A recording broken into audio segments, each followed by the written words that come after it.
Welcome to the Veritas Forum, engaging university students and faculty in discussions about life's hardest questions and the relevance of Jesus Christ to all of life.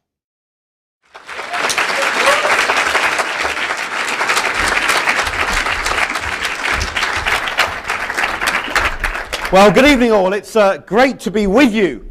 We've got a British accent, yeah, okay. You ever heard those, Downton Abbey or whatever? Okay. Can't quite speak like that. So tonight, what we're going to be looking at is, we've got a bit of a dichotomy on the title, which is History or Hoax. That's the title just in order to get you in. What we're going to be looking at is the evidence there is for the Gospels and the beginnings of Christianity. Now, of course, many people will be quite skeptical about what Christians say about the origins of Christianity. So I want us to begin by looking at some non-Christian sources about the origins of Christianity, just to help us get our bearings. And here we have a figure called Tacitus, Cornelius Tacitus, who wrote about the Great Fire in Rome in the year 64.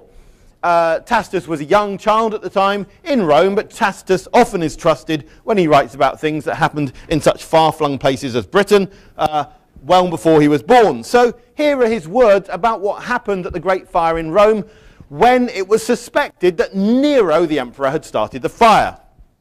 But neither help brought by humans, nor generous gifts from the emperor, nor all the ways of placating heaven could stifle the scandal or dispel the belief that the fire had taken place by order. That's order of Nero. Therefore, to scotch the rumour, Nero substituted as culprits and punished with the utmost refinements of cruelty a class of men, or people, whatever it says, class of men, loathed for their vices, whom the crowd called Christians. Now here we have the word Christian being used by a non-Christian, and Christian we can analyse as a word. It presupposes a word like Christ, which is a Greek and Latin word, which goes back to the Hebrew word Messiah. So when you have a group of people called Christians, they're a group presumably who think that the Jewish expected Messiah has come. So in other words, we can derive a certain amount of the belief of this group from their name. Christian, of course, was first used as outsider language. In other words, it's not that Christians called themselves Christians, it was actually an insult, just as the word Methodist was first outsider language before Methodists then adopted it for themselves. Same with Quaker. So what we have here is a mention of the word Christian, and then he continues. Christus, the founder of the name, had undergone the death penalty in the reign of Tiberius. Tiberius was emperor from the year 14 through to the year 37. And this happened by the sentence of the procurator Pontius Pilate. He's, of course, mentioned in the New Testament documents in the Gospels. And he was governor of Judea from the year 26 to the year 36. And the pernicious superstition was checked for a moment, only to break out once more, not merely in Judea, the home of the disease, but in the capital, that's Rome itself, where all things horrible and shameful in the world collect and become fashionable. So don't visit there. But the point is here that Tacitus is no particular friend of these Christians, but he does confirm some things about the origins of Christianity. Firstly, the geographical origins, that it began in Judea and that it had now spread to Rome by the year 64. He continues. First then, the confessed members of the sect were arrested. Next, on their disclosures, vast numbers were convicted, not so much on the count of arson as for hatred of the human race. That's one of the things we know about Christians. They hate people. And there we have it here. And derision accompanied their end. They were covered with wild beast skins and torn to death by dogs, or they were fastened on crosses, and when daylight failed, were burned to serve as lamps by night. So there we are, no doubt with a carbon footprint. But the point is here that it was very difficult for people being Christians in Rome at the time, and we know something about the geographical origins of Christianity. We know that it begins sometime between the year 26 and the year 36, and here it spread 1,500 or so miles in those 30 or so years. Now, the fact that people are willing to die for something does not, of course, show that it's true. People die for all sorts of ideological systems, but it does at least attest to their sincerity, that they believed sincerely in the Christian system. And I find it difficult to go along with some of those reconstructions of early Christianity which have most of the Christian belief really invented 40, 50, 60 years after Christianity began, because I find it very difficult to see exactly how it spread without some really substantial message there at the beginning, the sort of thing that people are willing to die for. So that's what I'd want to draw from that. The large numbers of people there were Christians. There are other sources, which are non-Christian sources, which talk about the origins of Christianity. One of them is a very interesting source by Pliny. Pliny was governor of northwest Turkey around the year 112. He wrote to the emperor asking for advice from the emperor as to how to deal with Christians. And he has a number of tests for whether people are Christians, and one of the key tests is, are they prepared to worship Roman gods? The whole test, of course, presupposes that these people aren't just prepared to worship other deities, because they have followed the basic Jewish tradition and understanding that you don't worship anyone but God alone. But then in that same correspondence, he talks about them describing a meeting that they're having as singing to Christ and treating him as a god or God, which is rather striking, because it means, of course, that somehow these people have come to identify Jesus Christ as the Jewish God. Some people have the view that gradually over time, people had more and more exalted conceptions of Jesus. So at first, they thought he was a very special man. Then they thought he was a very, very special man. Then they thought he was a very, very, very special man. Then maybe halfway to God, and eventually 3/4 of the way, and then all the way to God. Now, and this just sort of happens over time. You get gradually more and more exalted views. And there are some serious scholars who view that. Now, one of the problems I have with that is the mathematical problem. When you ask yourself the question, how many gods do Jews believe in? The normal answer to that question is 1. When you ask the question, how many gods do Greeks and Romans believe in? The normal answer to that is many. Because, of course, Zeus can look down from the sky, see a pretty maid, get together with her, and they can produce another half-god. You see, you know, Percy Jackson style. It's the sort of thing that can happen. So the point is that the number of gods can just sort of keep going up. So you've got one mathematical rule for gods in Judaism, that the number has to be 1. And then in Roman religion, you can have many. Now, the difficulty, of course, is if Christianity begins in the cradle of Judaism, where you only have one God, can you ever go through a stage of like having 1.5? That's the basic problem, that it can violate that mathematical rule, that if you have a very strict divide between God who made all things and everything that was made, for instance, then it doesn't really work very easily. So the sort of thing we can see from early sources are the spread of Christianity going far and fast, and the basic accord we have between the non-Christian documents and the Christian writings about difficulties that were sometimes encountered, not always encountered, but sometimes encountered by Christians in being Christians. Now, let's go on to some Christian writings. Now you might say, oh, I'm not prepared to trust those, but let's think about it. Of course, most of the writings about early Christianity are by Christians, just as most of the writings about golf are by people interested in golf. That's just the nature of life. I mean, most things are written by people interested in things. And you can't just say, I'm not going to consider them because they're written by biased people. Because bias doesn't mean you shouldn't be considered. For instance, if I said, and I was examining someone for a doctoral thesis, and I said to them, I'm not going to agree to award you this degree because you are biased, you want your thesis to be right.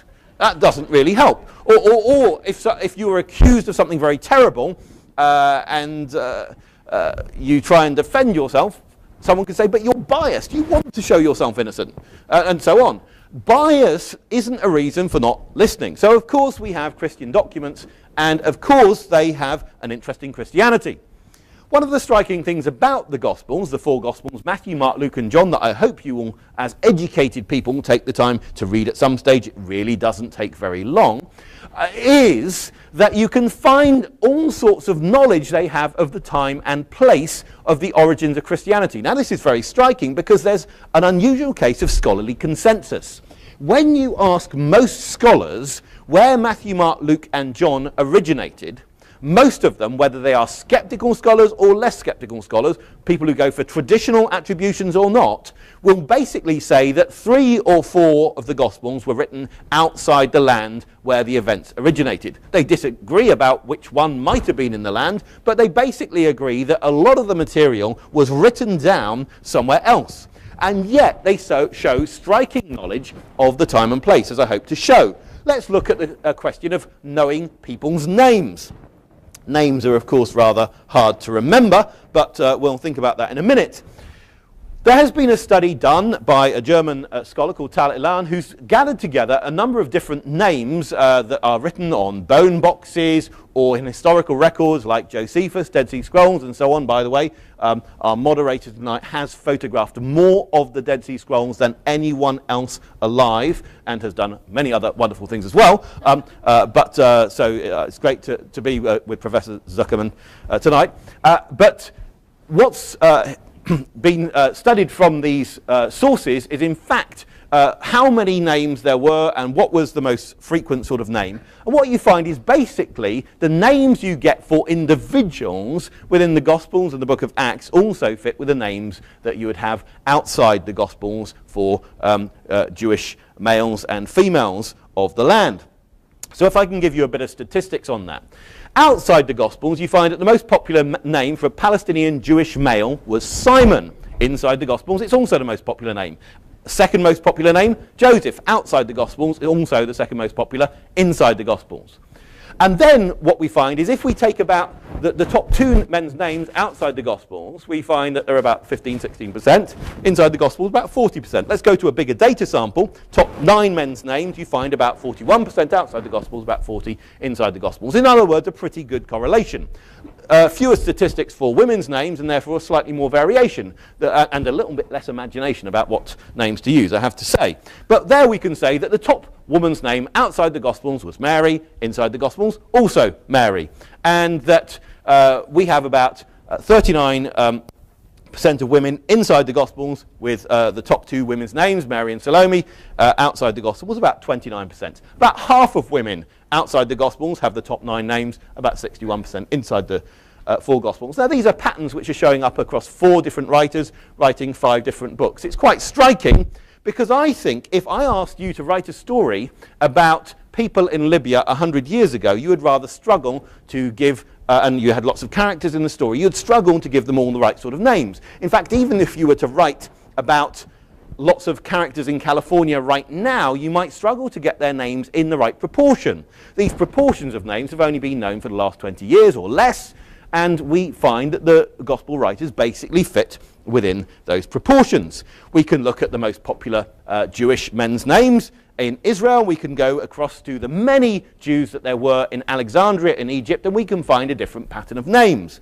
So does anyone know anyone called Sabbathaius? Why not? Because the Gospels weren't written about Jewish men in Egypt. If they were, it would probably become a popular name like Dositheus, Pappus, and Ptolemaeus. But you can see that there's a different pattern of names in that place. Now, if people were just using their intuitions to give people the right names, they probably wouldn't. Now, what we find is there's a little bit more going on, because what happens when you have very common names like Simon, you call out Simon and lots of people might turn their head. So you need to do what Wikipedia calls disambiguation. Disambiguation means that side of the room like that. But anyway, disambiguation is, of course, the fact that Jesus has 12 disciples, 2 of whom are called Simon. One is Simon called Peter, the other is Simon called the Zealot. So you add something extra to them. And that's happening with all the most common names in the Gospels. Happens with the Mary Magdalene. I'm sure many of you have heard of Mary, the mother of James and Joseph. So you get that sort of disambiguation happening with the more common names and not with the less common names, which fits really with stories originating in the time and place. And of course we have to add to this the fact that we find names very hard to remember. I find names very hard to remember. I shouldn't be saying you all find names hard to remember. I'm sure some of you find names hard to remember. Is that right? At least some of you.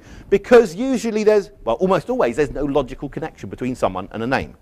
They're completely arbitrary things, aren't they? And that means that often there are times that we can look at someone, we know all sorts of things about them, where they come from, what skateboard they use, and whatever it is we know about them, and yet we can't remember that vital piece of information we need for the introduction. Anyway. Do I really have to use that label in my first sentence talking to you? So there is that feature which is very striking in the Gospels, that they've got this detail which is really quite a hard detail to get right. Stories are far easier to get right. So I think if they got that sort of detail right, then having a good enough memory to get the stories right is not very hard. You can contrast it with some of the apocryphal Gospels that people sometimes talk about on the media.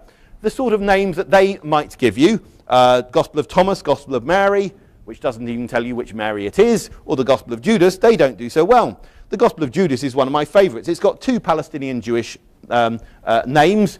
Really, one of them is Jesus and the other one is Judas, and then it has lots of figures from outer space. So basically, it doesn't do that well. We find that this also features in spoken narrative. So you go into Matthew's Gospel, and you will find that because John is a very common name, when you have a figure like John the Baptist, a character in the narrative can't just say, hey, John's coming down the street.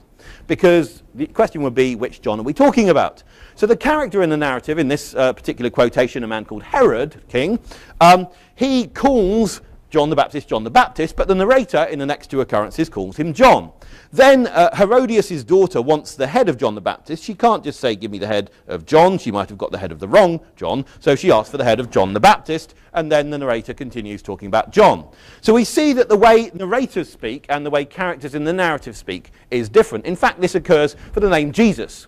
I think I found this out 3 years ago. No one had noticed it, that basically when you have Jesus inside speech marks in a crowd setting, it always has a disambiguation in the Gospels.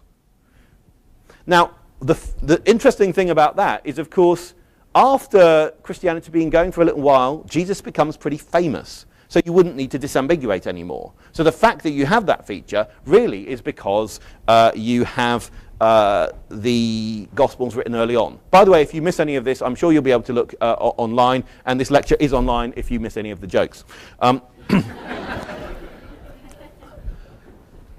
Let's look at a test of geography. We find in the four Gospels a number of different towns mentioned, sometimes quite obscure towns. How would someone know about those if they live outside the land? We can also compare it with some of our favourite apocryphal Gospels, and we find that they're not very good on towns. I like the Gospel of Philip. That's where the media likes to get the bit about Jesus and Mary Magdalene from, you know, and a bit of a relationship there.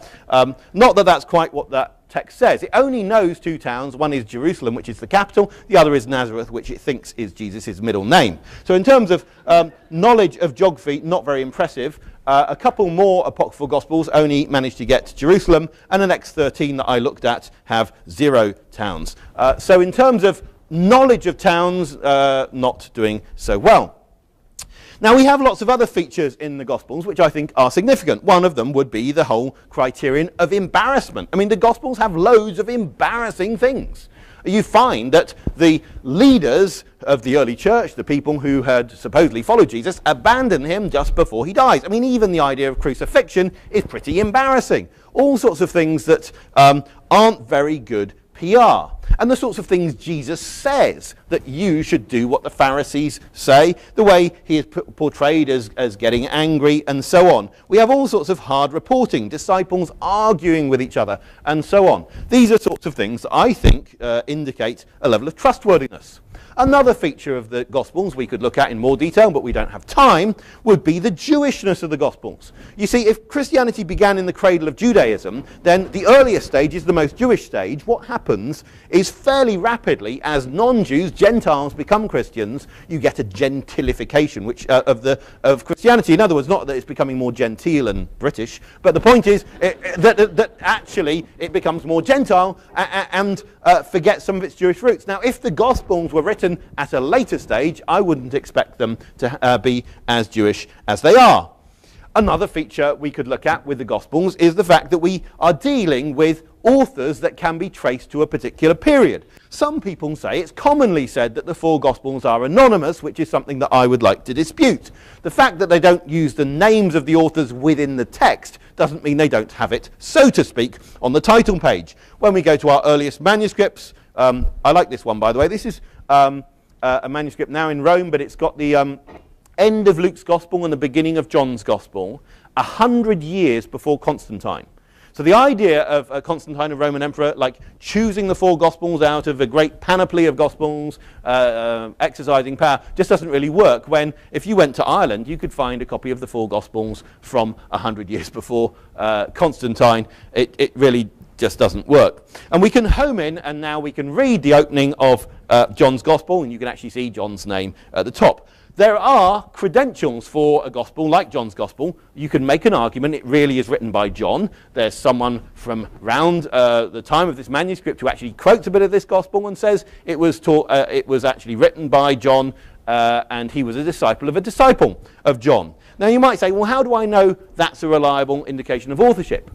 When you compare that with the knowledge we have, or the reasons we have to believe that, say, Plato authored a lot of his works, it's far more impressive. Because often the only reason we think Plato, well, not the only reason, but part of the reason we think Plato wrote particular works was the fact we have some manuscripts which have Plato at the top of the particular work, and we match them with ancient references saying that Plato wrote such a work. We put the two things together, we find a consistency of style, and we say Plato wrote it. That's actually less impressive than what you'd have with the Gospels. Now, you could be skeptical about the Gospels, that's absolutely fine, but let's just be consistent. If you're going to be skeptical about the Gospels, be skeptical about all sorts of other things as well. Now, I've been asked to speak a little bit more personally about what convinces me, and there are so many things for me which convince me of the truth of Christianity, but I have to be honest to you that I have gone through periods of doubt in the truthfulness of Christianity in my own life, and we can talk about that if you like. But for me, at my current understanding, I have multiple reasons, multiple grounds that I think convince me that Christianity is true. And so I'd need to go over all of those, but that would keep me too long, and from the refreshments over there. So I just want to talk a little bit about the resurrection as an argument that can be used for the truthfulness of Christianity. And I would like to make a three-legged argument. One element of that is the empty tomb. I think we can make strong arguments that the tomb of Jesus on the Sunday after he was crucified on the Friday really was empty. Now that on its own is not a very impressive argument, because of course it's possible to remove bodies from tombs. That's perfectly feasible. Has even been done. But the point is that can go together with some other arguments. And the other arguments we could put are the number of people who claim to have seen Jesus risen from the dead. Now, it seems that there were hundreds of people who claimed to see Jesus risen from the dead. A letter like Paul's letter to the Corinthians, 1 Corinthians, claims that 500 people had seen Jesus risen from the dead, and the majority are still alive at the time when Paul is writing, about the year 55, so maybe 25 years after the event. What would convince so many people that Jesus was risen from the dead? They must have seen something, or there was an awful lot of people inside this plot, but the more people you get inside the plot, the harder it is to keep it secret. So getting rid of a body could be done by a small group, but that wouldn't explain why so many people claim to have seen Jesus risen from the dead and not just sighted him at a distance. The claims that you get in the Gospels are that people actually met with him close at hand. They had conversations that went, A, B, A, back and forth with Jesus and so on. They even ate with him. So I would want to say that those encounters are different from the sort of encounters people often say claim to have in spiritual vision. People might say, but what about mass hallucination? Well, I hope you guys don't do drugs, but if you have a group of people sitting around doing hallucinogenic drugs, do they all have the same vision? Do they all imagine the same thing? I don't think so. So it doesn't really explain. Mass hallucination doesn't exist in that way. But the other element of an argument for the resurrection, and I'm obviously putting this very brief, is everything else we know about Jesus independently. You like that? You just like the point? That was good. I wasn't intended to be a joke, but hey, fine. What I mean by this is, with Jesus, it's not just that you've got an empty tomb and you've got lots of people having claimed to have seen him risen from the dead, which are two pretty unusual things to get in a combination that really look like something's happened. But actually you have a whole load of other things that are independently held about Jesus. Arguably, he was already famous before these things happened. That's what most historians, when they look at the Gospels, believe. Arguably, he was already believed to be the Messiah. Now, that's an interesting thing, because in history, there haven't been that many people who have been believed to be the Jewish Messiah. I don't know the exact number. There have been a certain number. There have been other ones. But that was something that was already believed by some before he died. And that's a rather striking thing. It's unlikely to be made up afterwards, because, after all, dying is a sign of failure, particularly being crucified. And it does seem that he presents himself as the Christ. So in terms of someone who is believed by some to be the great saviour of the Jewish nation, he was already there. He was already believed to have performed miracles. Whether he performed them or not, there is a belief that he performed miracles. Skeptics like Celsus in the 2nd century didn't deny that Jesus performed miracles. They simply discussed what power he might have performed them by. He also happened, very conveniently, of all the days that you're going to die, and there's some different evidence about the exact time of Jesus' crucifixion. I happen to think it was April the 3rd, AD 33. But the point is, there are different strands of evidence. But it does seem that Jesus died on the eve of Passover, which does happen to be the greatest festival of the Jewish nation in terms of bringing together lots of symbolism of a Passover lamb and sacrifice and a great deliverer. That would be a very convenient time if you're going to plan it. In addition, we have the fact that this person does get attributed some rather remarkable teaching. I don't read Chinese, I just like the font. But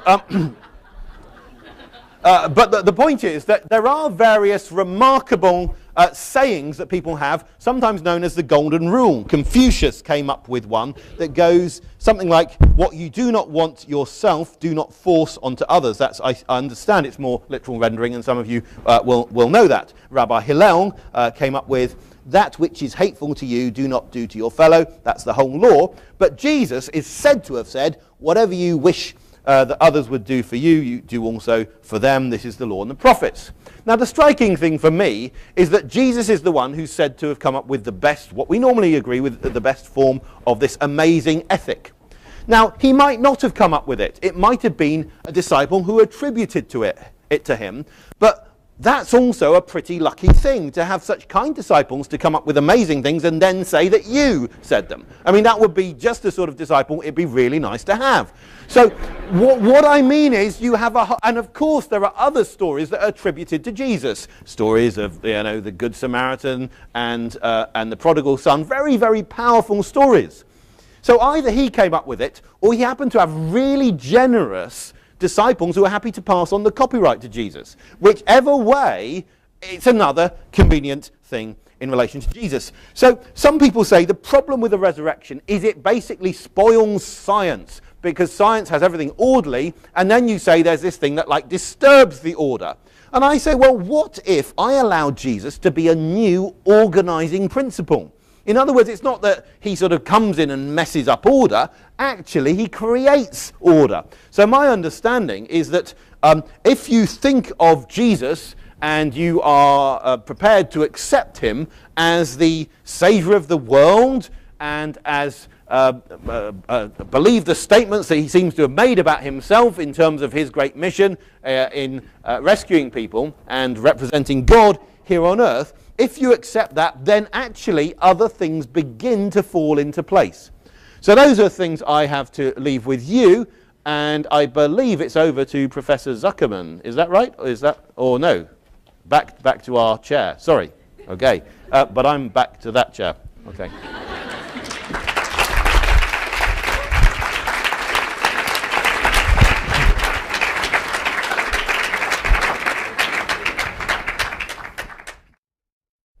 First of all, on behalf of everyone here, let me thank you, Peter, for a excellent discussion.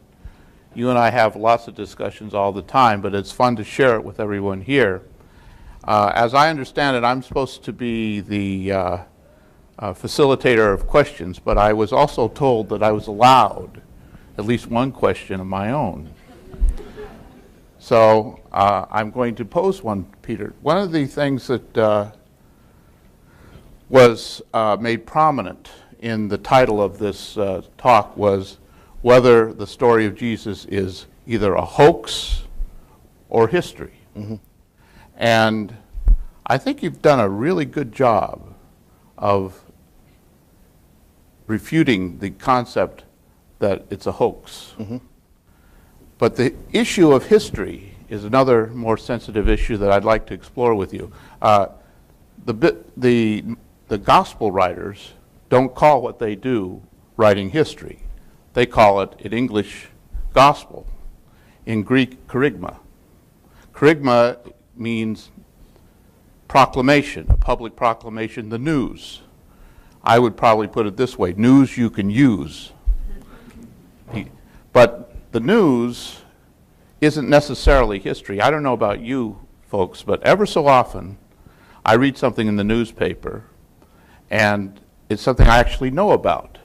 And almost invariably they get it sort of right, but not entirely right.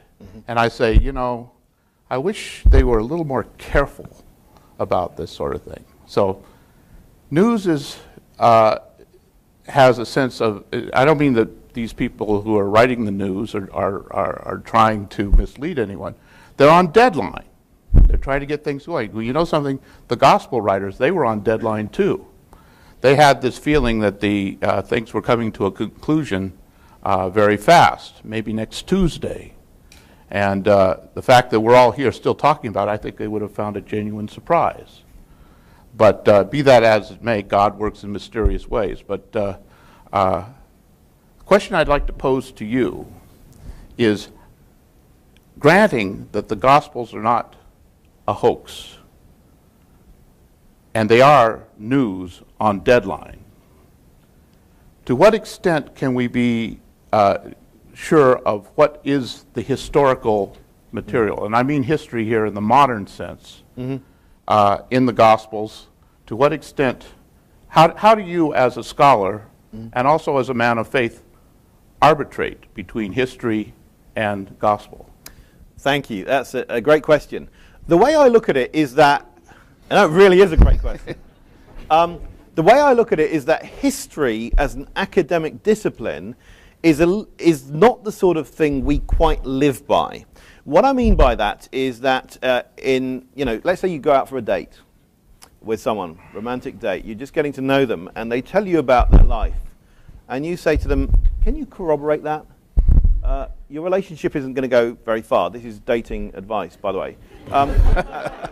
The point is that often in life we accept things without further corroboration. On the other hand, if we go to the academic discipline of history, it's a very rigorous discipline, and it wants to say, well, we should only accept things when we have corroboration, and sometimes we need more than that. And there's a certain inbuilt, I would even say bias in the discipline of history that says you get stung more if you affirm something that isn't true than if you deny something that is true. So I think of G.R. Driver, when he first heard of the Dead Sea Scrolls, at first thought, this is probably not true. You know, it's too good to be true. That didn't really harm his reputation for very long, and he soon accepted that it was true. On the other hand, when there was a guy in Britain who was a prominent historian who denied, who affirmed that the Hitler diaries were true when they weren't, that just stayed with him for the rest of his for his career. So I do think that I'm not dealing with something with the question, can I prove something to be historical by the canons of modern history? I'm more looking at the question, can I trust them? So when you say man of faith, of course, faith for me is really about trust and trustworthiness. Trust does go beyond what you're able to prove, in the sense that you might trust that a particular restaurant's good because you've heard it recommended previously. That's not a proof that it will be good when you actually go there. But trust is the way we actually live our lives. So I think there's evidence feeding into trust. And so I would say that there are things in the Gospels that I am unable to corroborate further, like that Jesus told the story of the prodigal son. But I trust that he did, and it seems to me a rational trust. That's different from saying I can sort of prove that historically. Does that make sense? Makes sense to me. Sometimes I think the difference between a historian and someone who is a person of faith, which, by the way, that could be both the people. It says that everyone, and I'm sure many people in this audience, has the right, and many have indeed made a leap of faith. Historian tells you where you were standing before you jumped. In that sense, anyway. So, in a sense, you can get your feet on what little solid ground there is. And in the ancient world, there isn't much solid ground.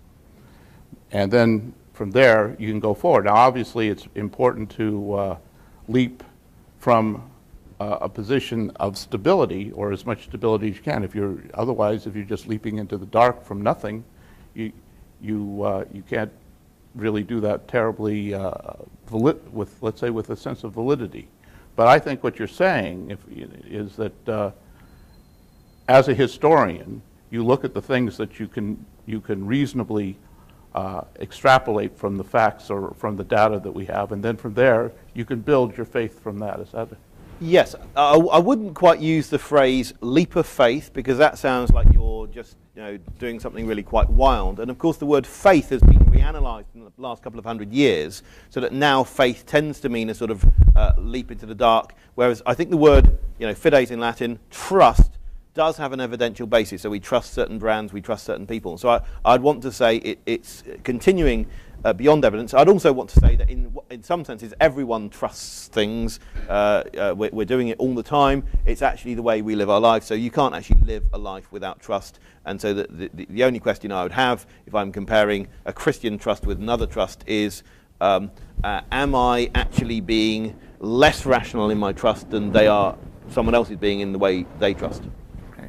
I have a couple of questions here, and and of course, you're all encouraged to participate. This is the first question I have. We have heard criticism from some scholars, notably Elaine Pagels, that Christians have ignored non-biblical gospels. This view has been popularized in Dan Brown's The Da Vinci Code. I have to stop here and say, I know Elaine Pagels. Elaine Pagels is a friend of mine. Dan Brown is no Elaine Pagels. Anyway. But I digress. What's your take on these texts, and are they a good means of studying Jesus' life?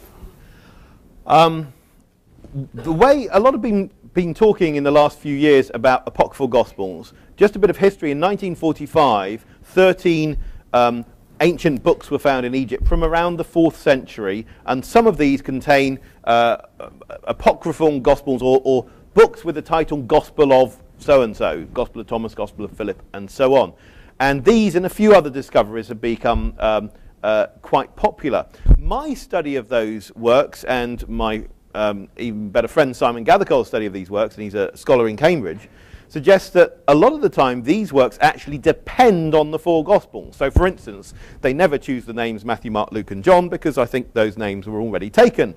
The little historical information that they have can sometimes be extrapolated from the 4 Gospels. I've already shown you a little bit about their lack of geographical knowledge, lack of knowledge of the geography of Palestine. They tend to be very un-Jewish, very disconnected with the Old Testament Hebrew Bible, which when you look at the 4 Gospels, they're very connected that way. So I would see them as basically a later development. Once Christianity has become really much more Gentile, these sorts of Gospels become possible. I wonder if I'm just curious, I'm going to supplement the question, if you would make an exception of the Gospel of Thomas. Because the Gospel of Thomas, some have argued, is an early source, and some have even argued that it's a source that was used by the 4 canonical Gospels. Yes, and that's been particularly popular in North America. Again, my friend Simon Gathercole has just come up with his second book on the Gospel of Thomas, and he's making some really revolutionary arguments, basically arguing that all of the features that people had said were early, such as bits of Aramaic language, which would be a sign of an early language of Jesus, basically don't stack up. So I would certainly think that the Gospel of Thomas, I don't make an exception for it. I think it's a 2nd century work. Okay, good. All right, second question I've got here. The Bible is full of contradictions, is a phrase that gets thrown around a lot. How do you understand biblical contradictions as a scholar, and how do you understand them as a professing Christian? Thank you. The way I see things is, of course, a contradiction is not necessarily a bad thing. The way Dickens begins The Tale of Two Cities, it was the best of times, it was the worst of times, at which point you might close the book, but you might struggle on for a few more pages. But the point is that simply using code which is opposite, saying, for instance, someone asked me a question, do you believe this? And I say yes and no. Of course my yes is a qualified yes and my no is a qualified no, but I've packaged them as a formal contradiction. Now sometimes Bible writers will actually use contradictions quite deliberately. John's Gospel has its famous passage, "For God so loved the world." John's Epistle has a passage which says, "Do not love the world. If anyone loves the world, the love of the Father isn't in him." In other words, telling you not to love the world. But of course, you have to think a little bit further about what it means by world and what it means by love. And John's Gospel is actually full of these sorts of things, where it says, the Son didn't come into the world to judge it, and in another place it will say, "For judgment I came into the world." And they're in the same Gospel, sitting alongside each other. You can find in 1 Samuel chapter 15, where it will say that God does not change his mind, and he's not like a man to change his mind, and yet he does change his mind. And it's all there in the same passage. You could find in 2 Kings 17 a passage where it talks about they worship God and they didn't worship God and they did worship God. So in other words, you've got A, B, A in both of those two Old Testament passages that I mentioned, where you have a statement contradicting the two statements either side, and I think these are things deliberately put in by the authors. Now there, I think, one of the things that makes us use contradiction less often is that since Aristotle and the tendency to use technical vocabulary is we like to use one term with one sense, and we don't like the idea of using one term with multiple senses. That means that ancient authors weren't constrained in that same way. Now, people might be prepared to accept when they read John's Gospel that John actually has an overall intention when he uses these contradictions. In other words, he's making you think a little bit further. What happens, though, when they find one thing in one writer and another thing in another writer, they always say, well, there's no way I can fit those together.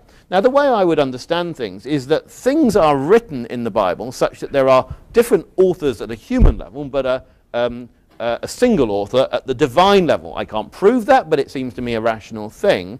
And so I don't find the sort of contradictions in the Bible which are utterly irreconcilable at any level. In other words, I don't find in the Bible something that says Jesus was born in Egypt and Jesus was born in Judea. Those sorts of things that would be very hard to imagine. Sort of ambulance service, you would need to sort of fulfill that. A couple of things like that would be quite difficult. So what I don't find are those sorts of things.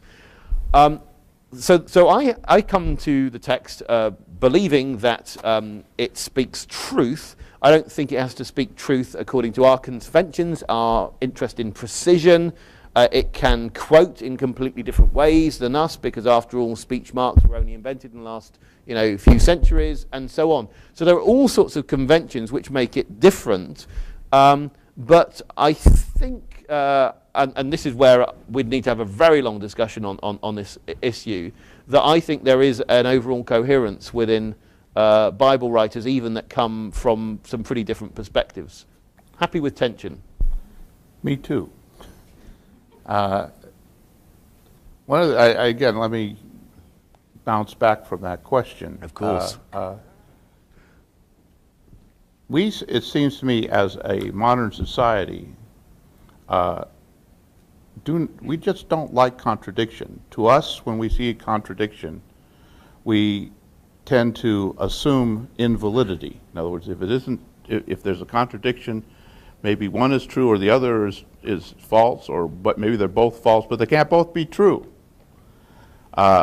What's interesting to me, as I read more of the Hebrew Bible than I read the New Testament, but I read them both, is that they just don't seem so worked up about this.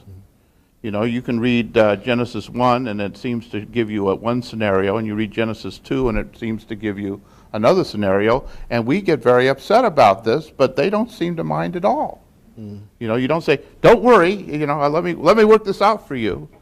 And I would suggest that there's a different hierarchy that they are applying rather than logical consistency, and that is sacredness. In other words, if as you diligently examine within, let's say, Genesis, as the example I used, and you find that there's more than one tradition, and these traditions are held by your community for whatever reason to be sacred, who are you as arbiter of the tradition to say this one is not right, or this one is right, or let me work this out for you?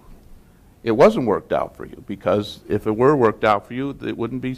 These things are sacred. They tend to be untouchable. I would even take the extreme. Let's suppose that you used, if there was a gospel, it doesn't, but let's say there was a gospel that said Jesus was born in Judea, and another one says, and you read somewhere else that said Jesus was born in Egypt. I'm not sure I would be as troubled as you, because I would say, well, why did they do that? Because somebody thought, you know, this was true and someone thought that was true. Who are they to say, I'm going to choose A over B? They respect the sacredness of the situation, and that doesn't, in my opinion, preclude what you already said previously, that whether one gets all the facts all in like ducks in a row doesn't necessarily invalidate the overall message. Am I putting words in your mouth that you wouldn't like to say? Well, no, I think you're putting words in your mouth which are very great and mellifluous. But I would have a somewhat different perspective, in the sense that I would be troubled if you had texts which had those sort of different claims, because my understanding as I read these texts is they are seeking to make historical claims even about Jesus being born in Bethlehem and so on.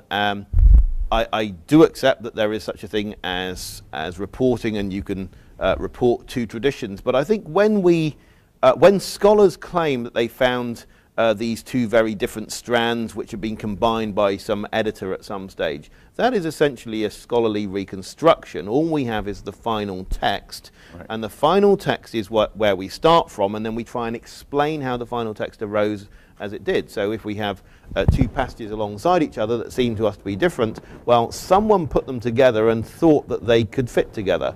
And so I want to understand that someone's mind, and I think a lot of very intelligent people can waste a lot of effort dealing with hypothetical sources, and I'm not sure that's a very fruitful thing, and that's why I like your work, because you actually deal with extant things, tablets and so on, and take photos of them, and they're real. Well, I'm a little like, nobody in this audience will remember it, but Jack Webb in Dragnet, he said, just the facts, ma'am. Just tell me I agree. I like to have something I can read, and if it's not easy to read, how can you interpret it? So that's why I tend to like hard evidence as opposed to what we can do with the evidence. I let my colleagues do more of that, and I just say, here's what you can read. Anyway, let me give you another question. Here's another question from that was handed to me. It says, this person would like to jump from the very Jewish story of Jesus to the emergence of Christianity. Do you think Jesus intended for his followers to become a new religious sect? Did Paul take the story of Jesus in a new direction? I think that was his question. Yeah, I think that Jesus did have some radical intentions. I mean, even choosing 12 disciples is quite a significant thing numerically, in terms of there being 12 tribes of Israel, and in terms of the position that it's attributed. You know, he's talking about them judging the 12 tribes of Israel and so on. If he understood himself to be the Messiah, then he intended to lead God's people, and that, of course, might intend a break with people who didn't accept his leadership. So I do think what's happened, of course, subsequently, is that Christianity has become non-Judaism. It's forgotten its Jewish roots, and Christians have adopted some rather negative attitudes towards the way things all began. When you mention Paul, I mean, what's so interesting about Paul is the image that he uses for what's going on in Christianity, where he talks about there being this olive plant, which is Judaism, and how there are parts of that plant which have been grafted on, and those are Gentiles being fitted onto that plant. But there's basically only one plant, and you've got to remember that the roots are from that olive plant. So in other words, that every Gentile needs to remember their indebtedness to the Jewish origins of what they're coming from, and they need to recognize the immense privilege, a position that the Jewish people had in being given the law and so on. So that's the way Paul would see things, and one of the things that has been done is to look at the way Paul wrote his letters, and actually often to find a lot of going back to the teaching of Jesus within Paul. So I think the idea that Paul just takes everything off in a completely different direction is something I don't think entirely valid. Let me try a kind of a sharp question, then I'll turn it over. I got more. Good. It's an interesting thing to me that that Christianity, as a movement, moved pretty fast. I mean, out of its Jewish roots and into a non-Jewish context. And I've often wondered why. Why did Jews do that? And I'm going to propose a hypothetical for you and see what you think. If a Jew was told, guess what, the Messiah has come. He said, great, take me to him, because they had a certain expectation of what a Messiah should be. And they said, well, I really can't do that. You see, he was here, but he's no longer here. Fortunately for you, he died for us. And the Jew would say, wait a minute. I don't need anyone to die for me. I need someone to live for me and make those Romans die. You know? So, excuse me, Mr. Christian, how am I better off than I was yesterday? Mm-hmm. Because your Messiah came, but you know, it would have been nice of him to stick around or at least come back pretty fast. And I wonder if the sort of that plus the Jewish maybe suspicion that the proliferation of the one God into more than one, as a Jew might look at that, they might have looked at that as a covert appeal to old-fashioned religion, and I mean non-Jewish religion, otherwise known as polytheism. Mm-hmm. Well, are you suggesting that might be a way whereby the resurrection could come into Christianity? Well, I'm just saying that a Jew would say, great, he came back from, but what good has he done for me lately? Yeah, sure.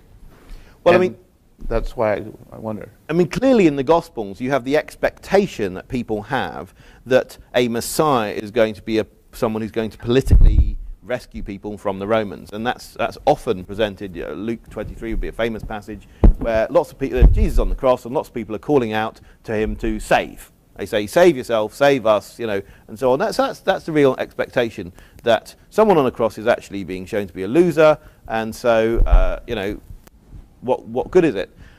The way I would see it is, I mean, what's so striking is that anything managed to get off the ground with a hero who had been shown to be a public loser, which is what crucifixion does, and then with a resurrection which Jews would be unlikely to accept, because you might believe the resurrection's for all people at the end of time, or God's people at the end of time, but one out of sequence with the rest is really a bit weird.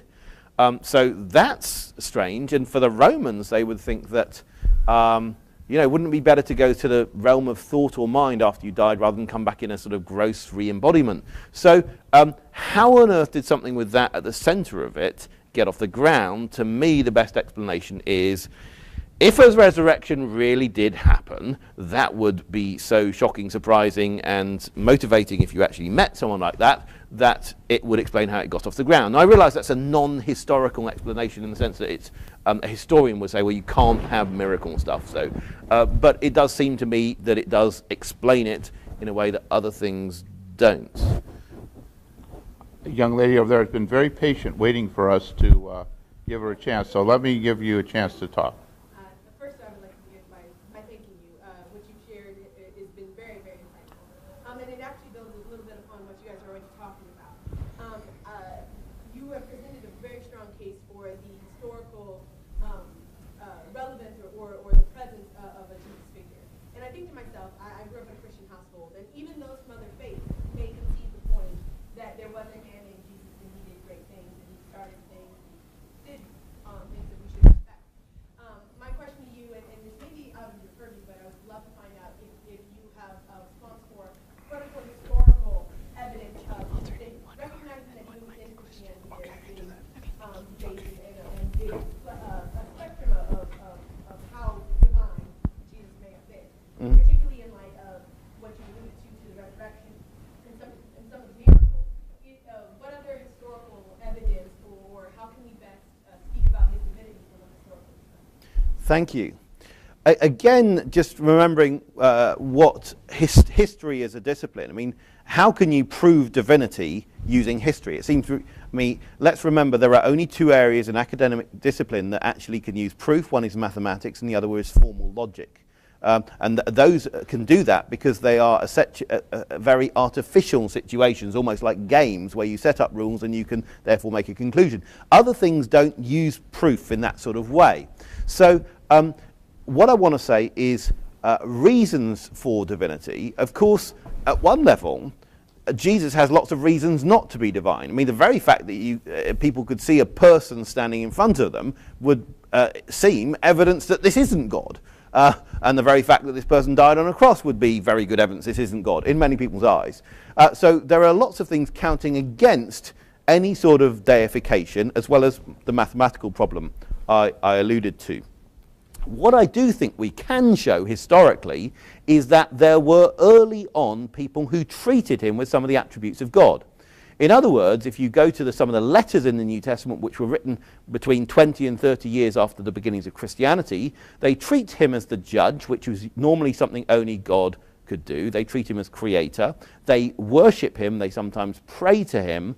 In other words, lots of things that were very exclusively within Judaism, something you only do to God, Christians are doing within just a few decades to Jesus. You then look at somewhere like Pliny, where he describes a meeting of Christians as recounted to him by people who've given up the faith 3 or many or even as much as 20 years before his time, which gives you really a first century Christian meeting, and they're singing to Christ as to a God. So I think these things together give you a remarkably quick acceptance of Jesus being God, which doesn't fit a lot of the parallels that people want to adduce to Jesus being God. But that would be my perspective on things, and I'm sure Professor Zuckerman has a different one.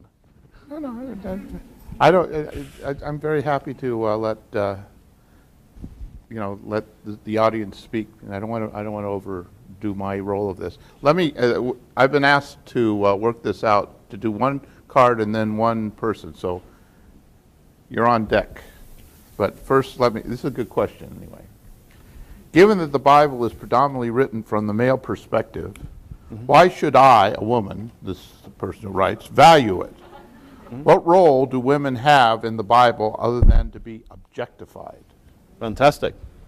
One of the interesting things, of course, about the Bible is far more male names than female names, probably authors predominantly, possibly entirely male. But when you look at the Gospels, and you look at the portrayal of people, it seems that the males don't come off quite as well as the females. I mean, who are the loyal people who follow Jesus and go to the tomb? It's the women. What are the guys doing? They're having this ego debate about who's the greatest. So that's an interesting perspective. And then you read through the narrative and you realize that there are some really very remarkable roles played by women. So you got this guy called Moses, and his mother hides him and supposedly puts him on the river in a basket.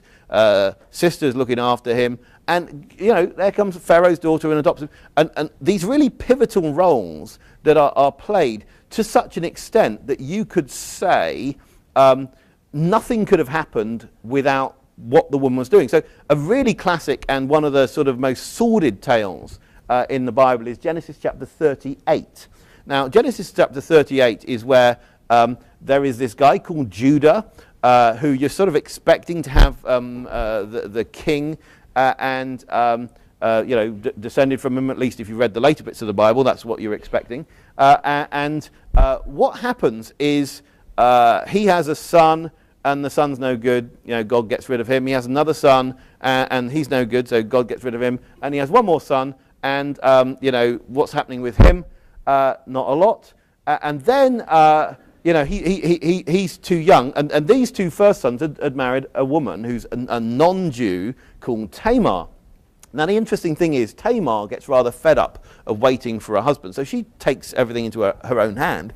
And she decides she's going to dress up as a prostitute, and along comes her father-in-law, and father-in-law is ever so indecent about all these things and gets together with her and so on, and they produce offspring. But the point about this story for me, which people have criticized from a moral point of view, but the very interesting for me is how this is the line that leads to King David, that leads to all of the kings of Israel, and the whole thing depends on what that woman did. If she didn't do that, none of it would have happened. So in other words, in terms of causal links, you can't write out the really significant role that women played. So the understanding, I think, that's behind the question is, of course, in a secular perspective, men and women are understood as equal, which is fine, but in some secular perspectives, of course, men and women are understood as equal, but essentially as just chemicals.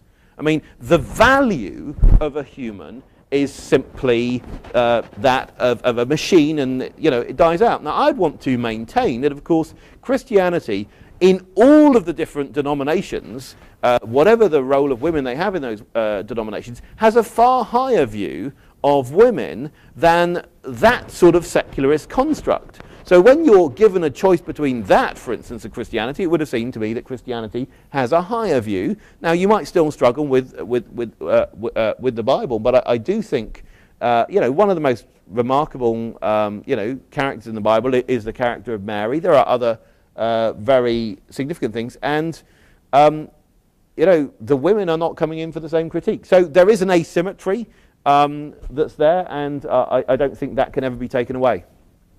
I just might point out there is one female figure in the Hebrew Bible who proclaims that before God did anything else, before he made anything, heaven and earth, he made me. Mm-hmm. And that is the personification of wisdom. Wisdom in the Bible is female. In other words, as usual, how could God do anything without a woman? And there's a subtext through a lot of the Bible, and even pre-biblical things, that men may have a lot of the bluster, but from Eve on down, women had the brains. Anyway.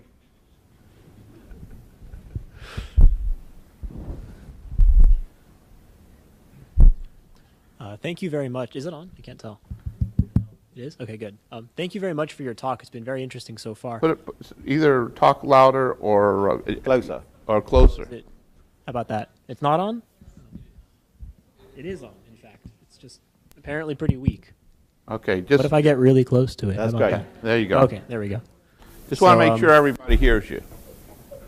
Yeah, it's on. It's just really weak, apparently. Sure, let's try that. Hold it. Is that better? No. Now it's good? All right, there. Yeah, Hello. all right. So thanks very much. My question, I guess, is a little bit twofold.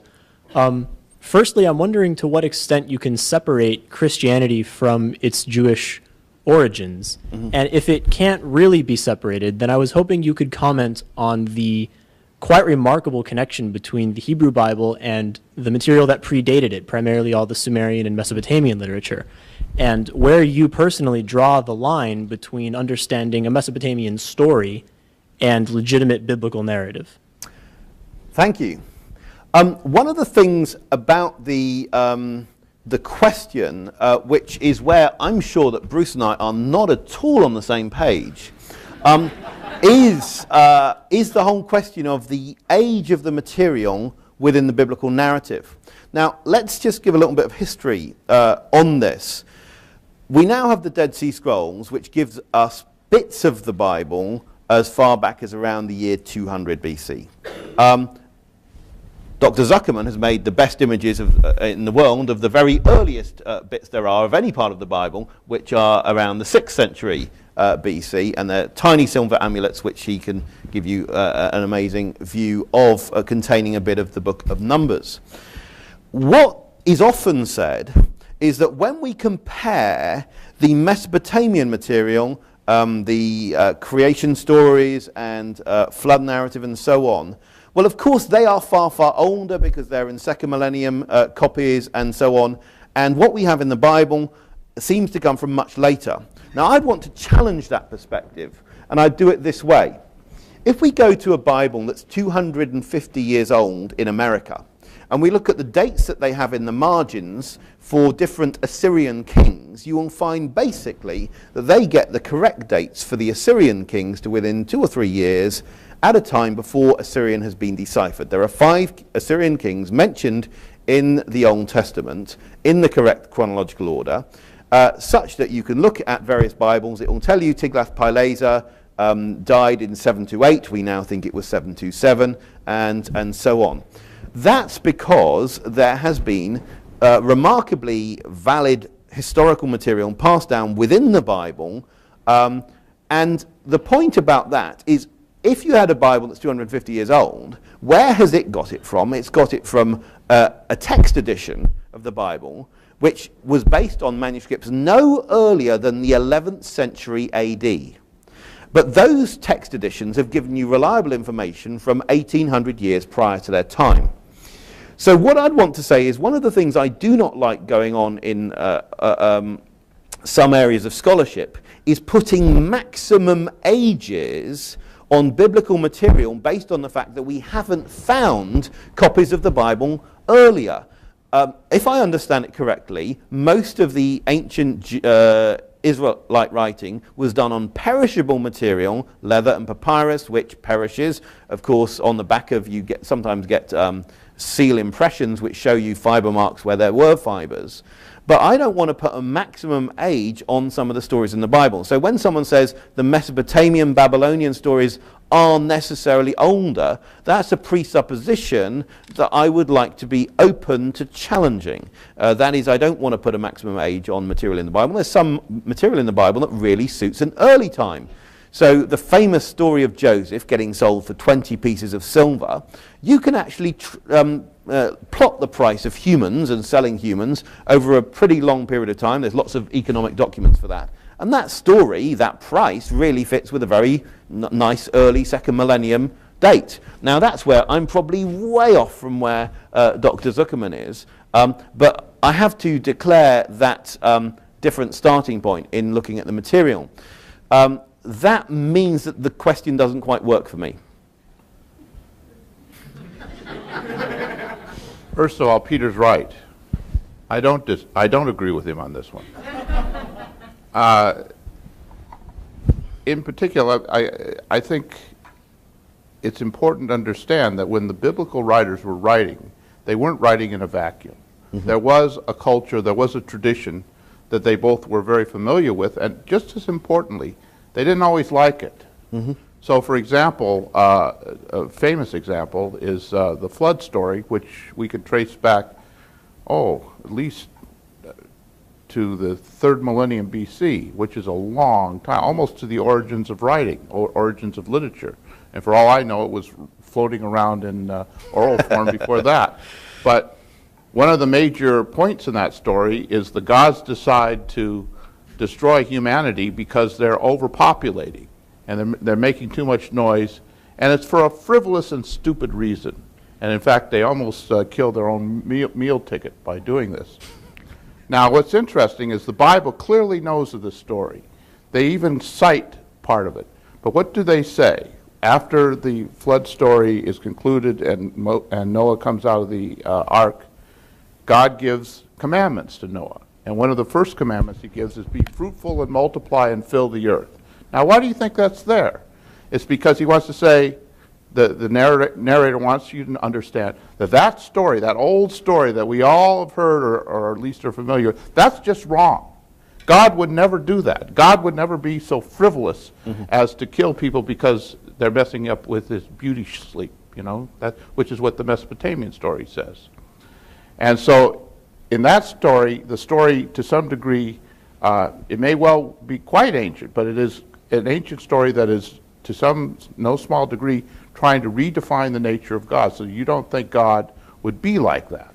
And in that respect, the story is reacting to what I would take to be an older story, but is very definitely wanting to set the record straight. Say, don't accept that story. I know you know it, but don't accept it.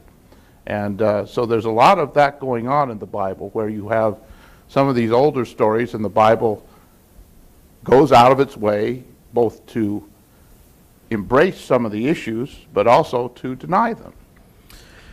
Well, we're going to have some great discussions tonight, obviously, about this. All right. Well, I this don't want to. subject. Again, you know, he put, it's like waving a red flag in front of a bull when he said, Professor Zuckerman will not agree with this. Well, he's right. So anyway, here's another good question, then I'll come back to you. You said you had doubts about your faith. Mm-hmm. What incited these doubts? Mm-hmm. Do you still have these doubts? Mm-hmm. Let's start with the end bit. Do I still have doubts? Yes. I think it's quite human to doubt, as in we tend to fluctuate. And I mean, you know, believing some of the things about what will happen in the future, I mean, it always seems, you know, like not as real as the present, you know.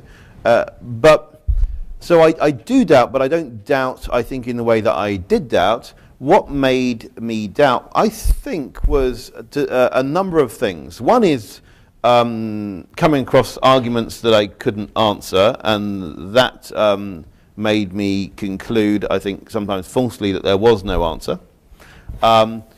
Sometimes I think it was because I had wrongly construed beliefs already. So you know, my beliefs needed modification, and my understanding of what Christianity entailed needed some further, you know, qualification. So you have a particular expectation about the text of the Bible, and you find that that's not your what you learn. Then in fact that can lead you to a bit of time of thinking through. But what I have found is that Christianity works for me intellectually in the areas I know the most about.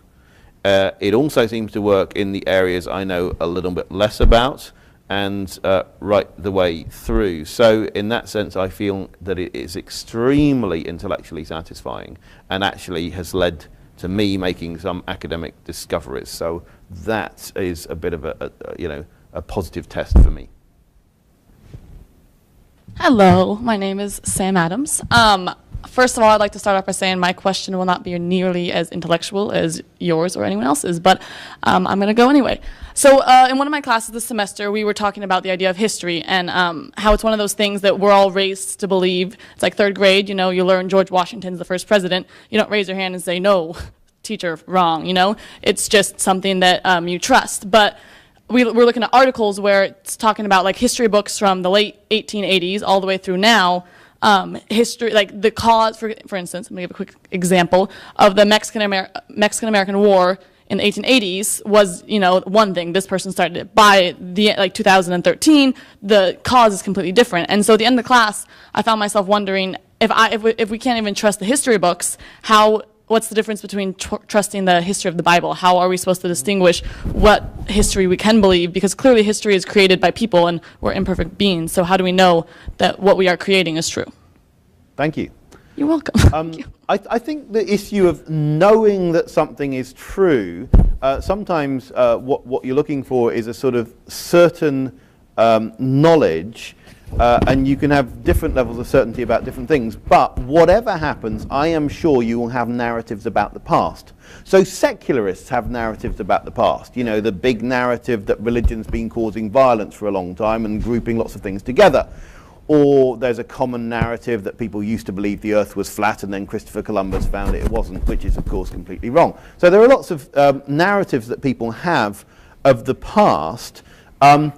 And people are going to believe them because those sort of stories shape our interpretation of data today. That is, we don't think that we're just experiencing a random set of events. We actually group events and try and interpret them in the light of our experiences and our beliefs about history. That means that history as an academic discipline is an absolutely essential one. Because if you can tell the history, basically you shape the whole mindset of a culture. And so that's where it's extremely important.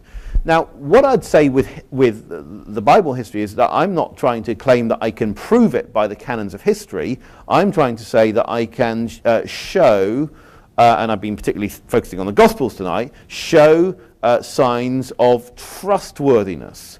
And those are the sorts of signs of trustworthiness which are of the less intellectual kind. They're actually the sort of interpersonal trustworthiness. We find this all the time. We meet people and sometimes we don't trust them, and sometimes we do trust them, and we actually build our lives that way. And I would have thought that when someone reads some of the things they find in the Bible, they might find lots of signs of trustworthiness. Just to give you one from the book of Kings as opposed to some ancient writings. There's a Phoenician king called Kilamua, I think in the 9th century, who says, you know, everyone before me has done really badly and I've been really great. Sometimes pharaohs put up monuments like that. I photographed his inscription.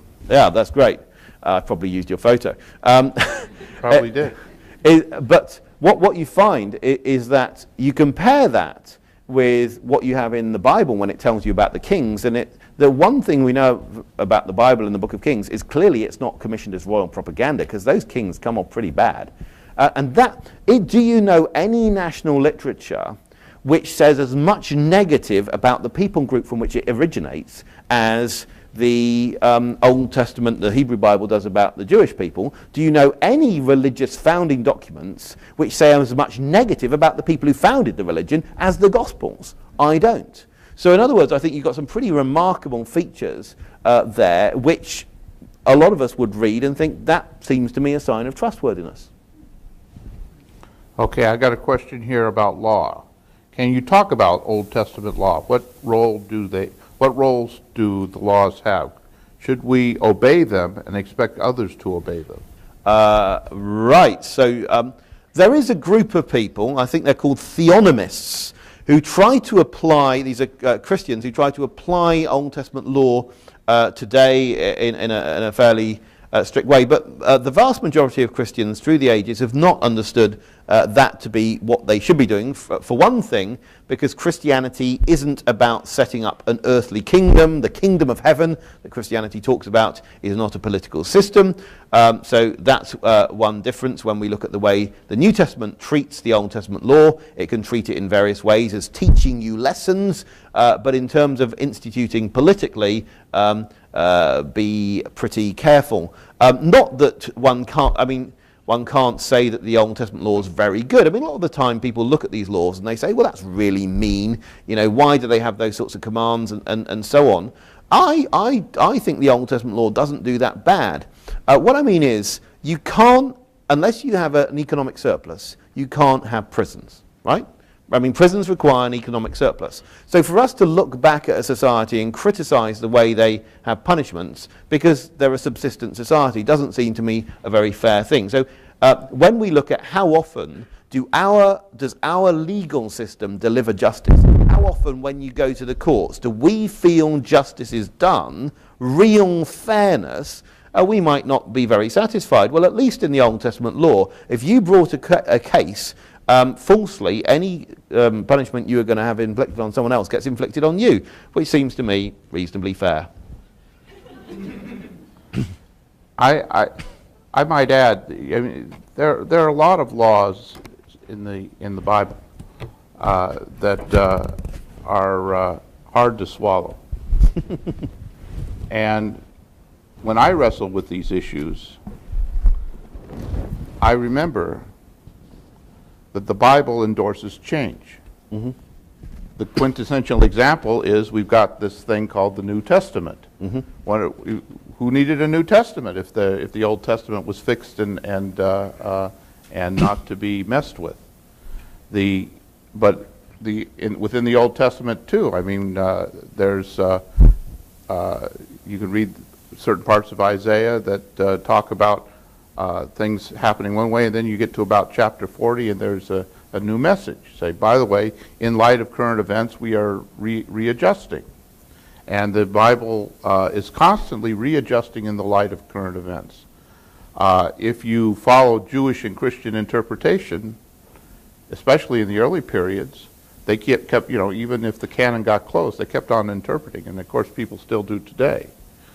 But to say that the Bible, from a legal standpoint, is it, and that you can't change a dot or a tittle flies in the face of what the Bible itself tells you you should do. And so I would say that, well, I wouldn't throw the baby out with the bathwater, say, all right, therefore all the laws go away. I mean, obviously, if you're a Jew or a Christian, you have great respect for the legal tradition that the Bible has. But the tradition does change over time. And the Bible does endorse the right of people to make interpretations. That's what Jews and Christians have been doing for the last 2,000 years. Would you? Yeah, let's leave it there. All right. We'll do you, and then I have one more question. That's I've been told that's my allotment here. So go ahead. Okay. Hi. I always wondered about what you labeled as the embarrassment that's contained in the Gospels. And this might seem like a silly question, but how would you respond if someone asks you, what if the Gospel writers included those embarrassing and negative details simply because they knew without such details, people would see their stories as too good to be true and like a fairy tale? What if they included the details just for credibility? That's perfectly fine explanation. I think the problem is, people have different ways of trying to explain the Gospels, and two very common popular ways are to explain the Gospel writers being very, very clever and doing this sort of thing, and the other one is they get everything wrong through bungling incompetence. I actually go for a pretty middle course of neither making the Gospel writers particularly clever nor particularly stupid, just, fairly ordinary. There is a sort of complex psychology to that explanation, which I think makes it a less natural explanation. But of course, on its own, it's perfectly fine. But you've got to add in all of the different aspects of an argument, which might include what's the level of knowledge they have. I think I can show that the Gospel writers know some of the layout of the temple, they know a lot of the customs, they know a lot of details. And the time when the Gospels originated would have been a time when there would have been a lot of respect for the particular Christian leaders, like people like Peter. So all four Gospels have Peter denying Jesus thrice, which is really quite, a strong thing to do. And I would have thought in that situation, making up an event like that, attributing it to a particular person who is also said to be the number one leader in the early church, would be quite a bold thing to do if he hadn't done it. And probably not the sort of thing the leader himself would come up with. So it just becomes a little bit implausible for me, but it's not impossible. Okay, I have one more question, I looked through the stack and I said, this is the best one I have left. No offense to the other questions. And it's really simple. Peter, do you believe there are errors in the Bible? Well, I obviously believe that taking the fruit was a big error. And I'm glad you didn't say apple.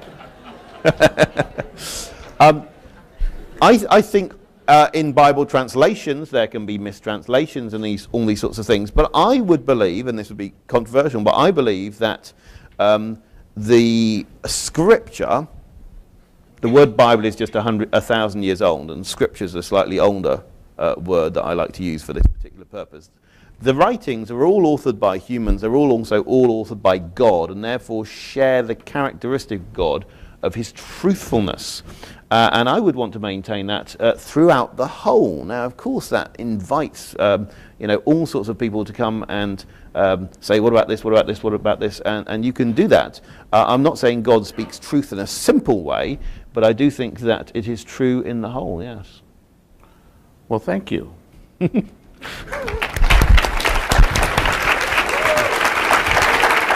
lot of fun.